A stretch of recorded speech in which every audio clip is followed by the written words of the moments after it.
What is up, my aesthetic boys? It's Fresh, back with another storytime video. I know this series is becoming much more popular, so I hope you enjoyed today's latest installment.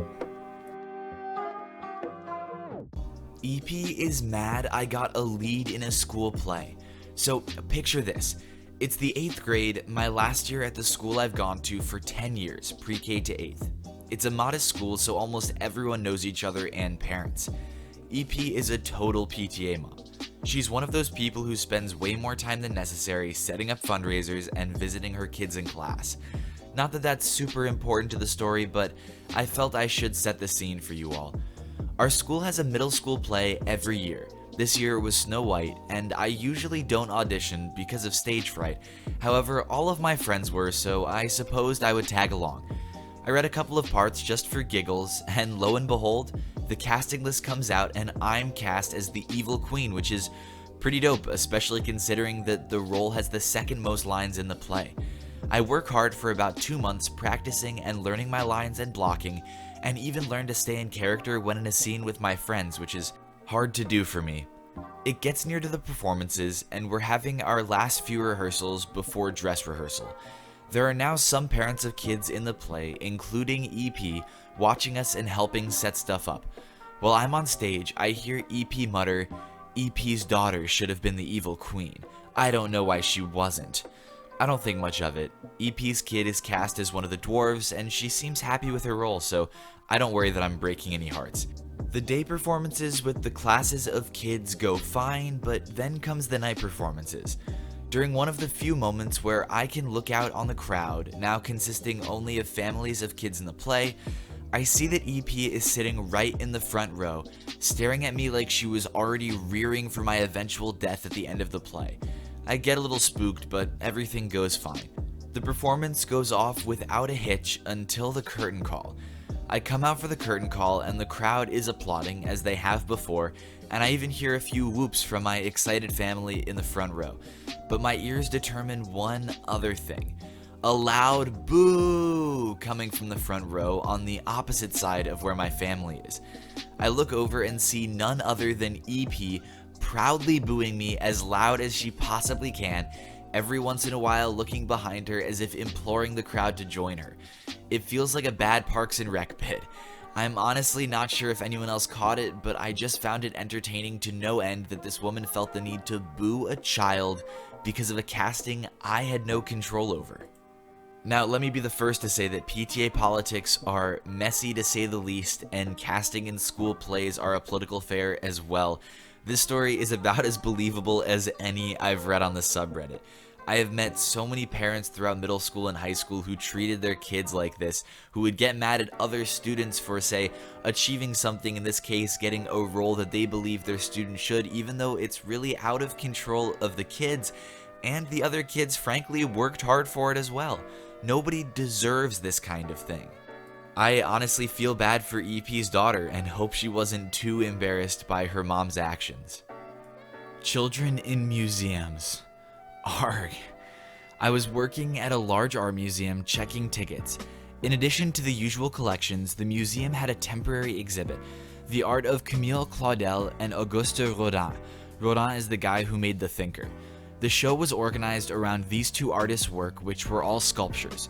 It also talked about the torrid love affair they had had, with reproductions of some of their love letters. So, lots of naked sculptures and an emotional affair.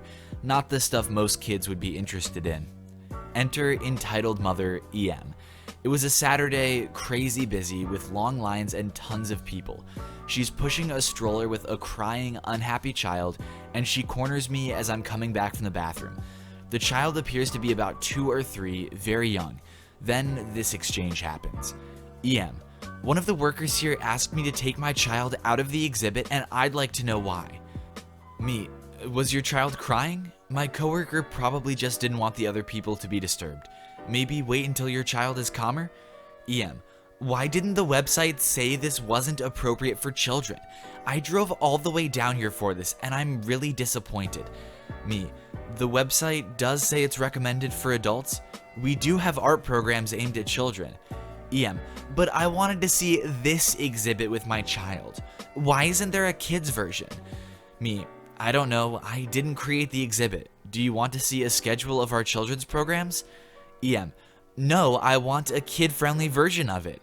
Now, sometimes the museum does have children's tours of exhibits. It's the same art but with a different audio guide, a simplified kid-friendly one. This exhibit didn't happen to have one, and I can't exactly produce one on command. So I stand there confused while EM glares at me, like the ticket collector has anything to do with the art. Now her child has flopped on the floor and is just bawling. I feel terrible as the kid probably is just tired and needs a nap. But then the EM starts again. EM, these tickets cost a lot of money, you know. Me, if you want a refund, you'll have to talk to the ticket desk. Look, it's over there. And I point. The EM looks over, and while she's distracted, I bolt down the nearest stairs. She can't follow because stroller. I think it's fairly safe to assume that an entitled mom like this is either A, going to ditch her stroller and pursue this employee down the steps anyway, or B, just wait for someone else to come to the ticket counter and bug them even more. If there is a children's version of an art tour, I'm pretty sure that accessibility information would be on the museum's website. Otherwise, just take your kids to a children's museum. That's what they're there for.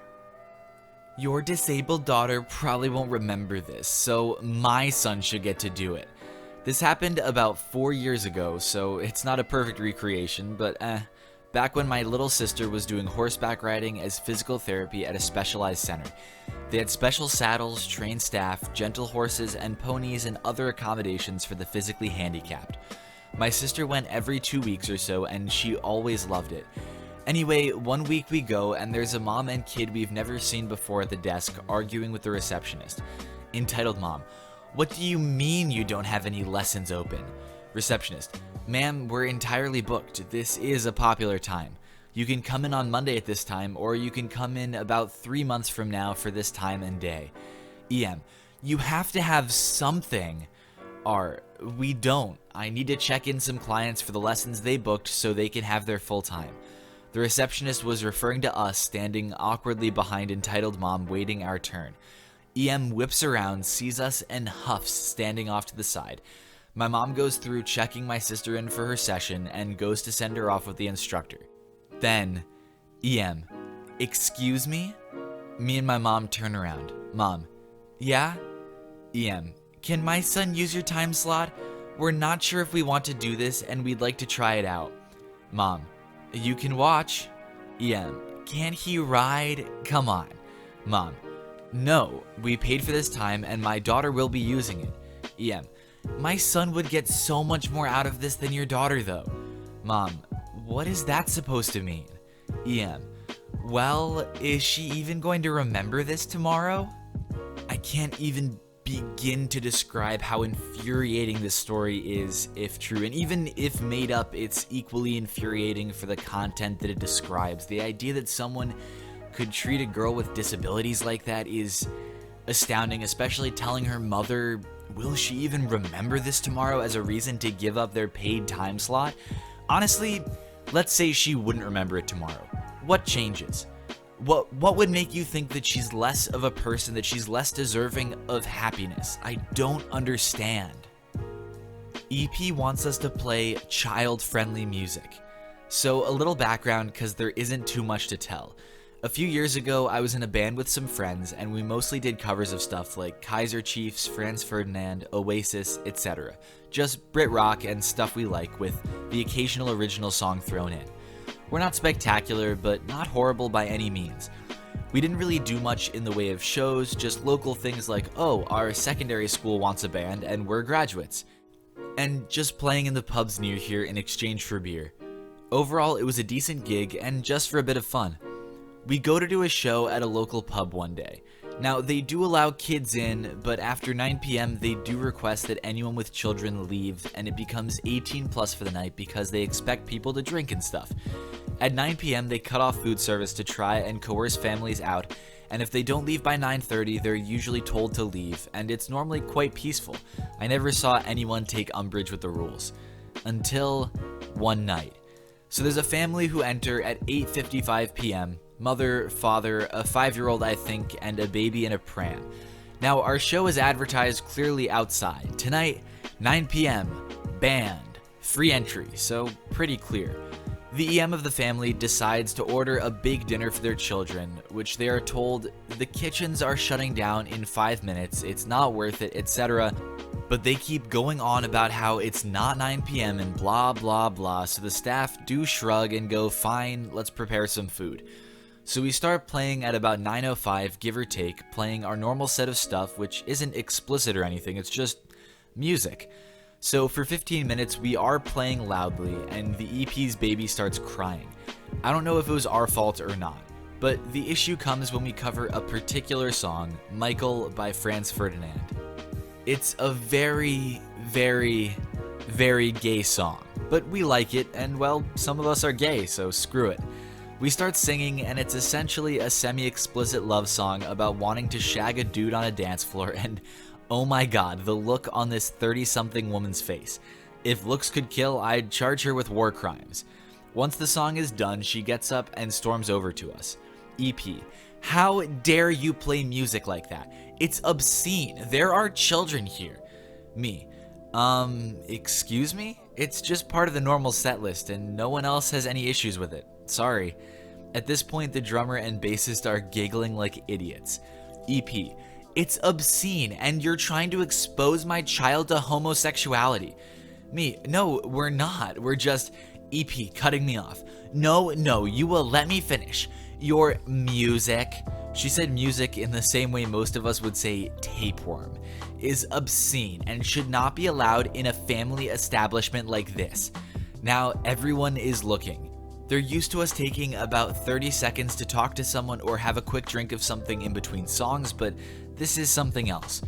Before I respond to the bartender, I think he was the owner too actually, can't remember, stepped in. Ma'am, you're interfering with the entertainment, and some other things about not having children, something about being dickish to the waitstaff. They argue back and forth, and oh my god, she eventually leaves with her family, but hisses that they've lost a customer for life. We did eventually go back to play at the bar a few times before university started, and the band broke up. Now, while I have heard of Oasis and listened to a lot of their music, I hadn't heard Michael by Franz Ferdinand, but sure enough, if we look up the lyrics, we get lines like, Michael, you're the boy with all the leather hips, sticky hair, sticky hips, stubble on my sticky lips. Yes, it's fairly explicit, but remember, this was a bar at 9 p.m. when food service had stopped, when these parents were told that they needed to leave with their children because it wasn't necessarily a family-friendly environment, so to get mad under those circumstances is no doubt ridiculous. Man, it's gotta be like 105 years since Franz Ferdinand caused a commotion that big, huh? How I met my son? This is a story from my first real grown-up job. I had just moved to a huge new city from a little town. I was looking for a new job, and this little rundown hotel I was staying at was being sold.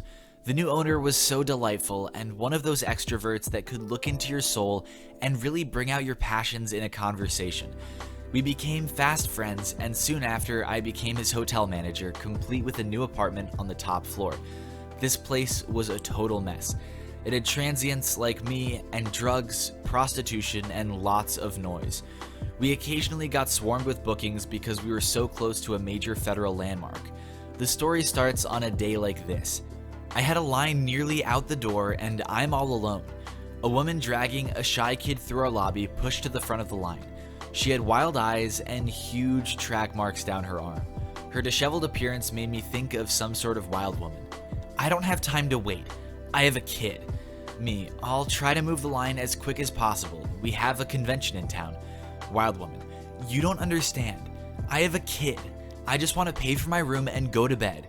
These people don't care. Me, I care. Please get back in line so I can get everyone set up in an orderly fashion. She argued a little bit more, but I reminded her that the more time she wasted, the longer it would take me to check everyone in. She came back up to the line every now and then to whine and act like I personally owed her for having a child. I mostly just ignored her and eventually got the idea to send her to the brunch nook to get some juice for her kid, despite it being closed down and well after the times we normally served people. She finally got a room and it was a pretty uneventful day. The next 6 months would be insane though. Ravi, my boss, always gave in to her because they found out that he and his wife couldn't have children. It was his weakness, so deflated, he always gave in. I'd have to find some way to accommodate her and her kid. In one instance, I was eating leftover pizza in my office between rushes. I only had 10 minutes, so I was just standing, holding my plate and half pacing, trying to think of everything I needed to do. Her kid came in and started whining that he wanted my pizza. I told him that I had a stash of cereal and could offer him that instead. He screamed like a banshee, and his mother literally walked into my office and grabbed the pizza out of my hand mid-bite. She started braying like a donkey about how I was trying to deprive her child of food.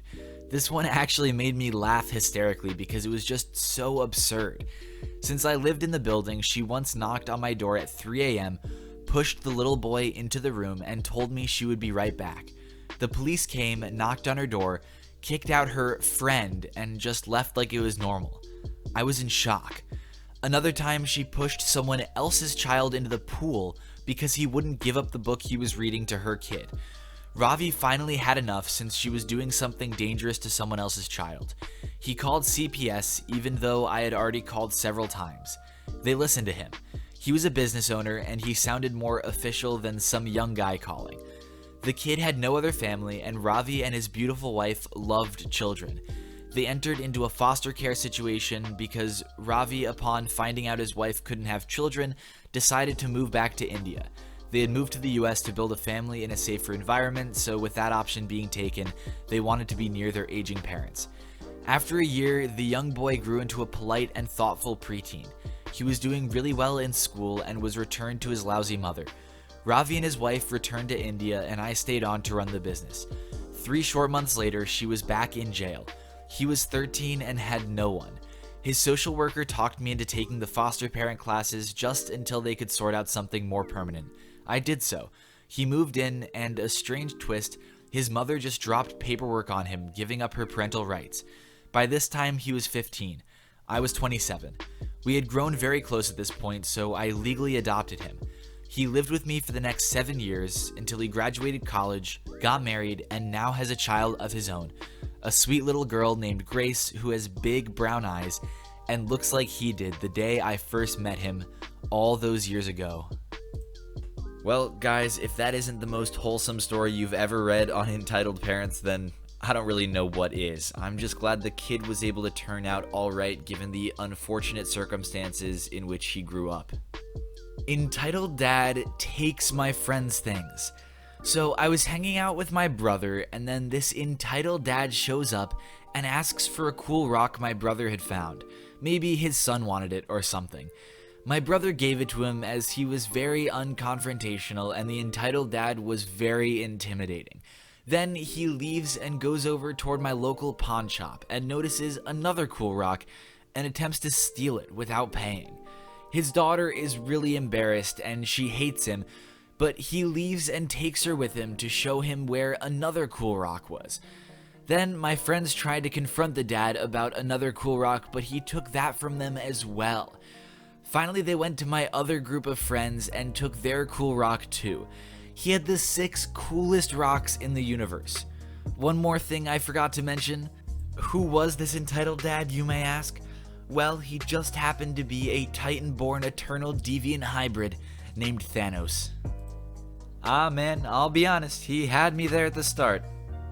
Thank you to everyone who watched this video. Be sure to subscribe for more daily Reddit content. Drop a like if you liked the video, and I will see you all tomorrow.